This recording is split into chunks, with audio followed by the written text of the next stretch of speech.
So I just have three very simple, practical tips for you on how to better value your time. First one is you gotta learn to say no. You gotta learn to say no. Galatians says, obviously, I'm not trying to win the approval of people, but of God. If pleasing people were my goal, I would not be Christ's servant. I'm not saying don't ever do anything for anybody else. I'm not saying don't ever stop and play Go Fish in the middle of prepping a sermon. But I'm saying don't live your whole life saying I'm at the whim of whoever needs me, whenever they need me, whatever they need.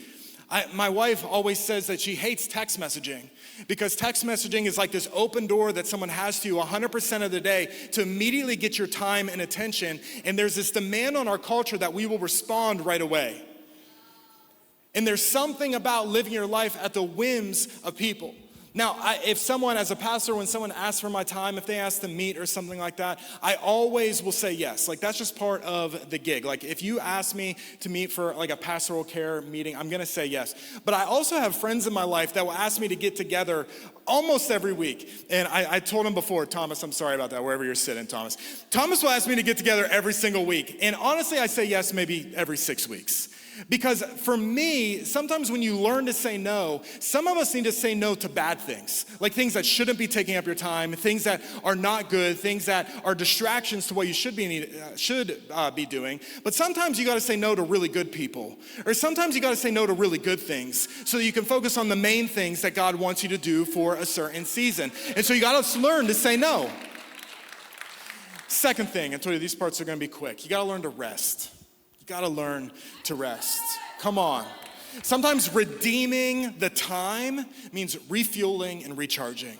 Sometimes the most valuable way to get something out of the time you have is to take a step back and breathe and say, what do I need to do right now? I need to refuel. Jesus says, come to me and I will give you rest.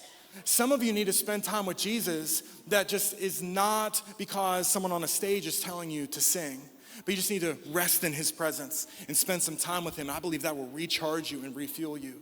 Some of you just need a hobby and you need to golf or just put something in your schedule that is for you, that brings you joy, that brings you a sense of relief to the to-do list that you have going on. But we need to rest. The third thing is that you need to let go of some things. In Hebrews, it says, therefore, since we are surrounded by such a huge crowd of witnesses to the life of faith, it says, let us strip off every weight that slows us down, especially the sin that so easily trips us up, and let us run with endurance the race God has set before us. What's this mean? I believe God has given you a purpose. I'm going to talk about that more in a second. He's given you a purpose.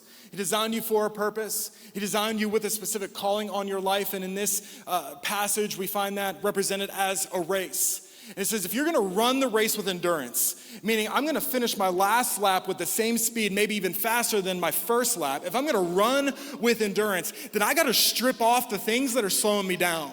It says especially the sin, meaning if you're gonna have healthy relationships, you gotta strip off the sin of pornography that's holding you back from having a healthy relationship, right? If I'm gonna be healthy with my body, I gotta strip off the poor eating habits that I've ingrained into my system. If I'm gonna walk in confidence about who God's called me to be, I gotta strip off the comparison game that I constantly play. Like I gotta strip these things off of me. But it also says strip off every weight. I believe there are things you have in your life that isn't necessarily sin, but stuff you gotta let go. Stuff that is literally making you weigh down and makes your life more stressful than it needs to be. A few years ago, my wife got into minimalism, but we are by far not extreme minimalists. Those people are insane, and I love it. I love every second of it. But she got rid of so much stuff in our house that it made taking care of our home easier. And I don't want my home to stress me out. And so that looked like if my kids get 5 toys for their birthday, they're getting rid of 5 toys too, and they're giving 5 toys away. Because I don't need to be managing all these toys. You don't need all of these toys. You don't play with them anyways. And so if I'm gonna take something in, I'm gonna give something up. And it just stripped something so small off of our schedule, and it made managing our household easier.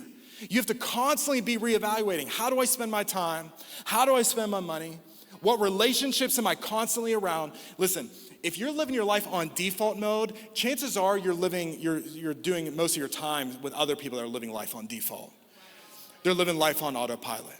Pastor Craig Rochelle says, show me your 5 closest relationships and I'll show you your future. And so if you want to start living life by design and living with purpose and feel like I'm going to take ground in my life, get around some people who you feel like are already doing it. I promise you, you'll be challenged to do the same thing.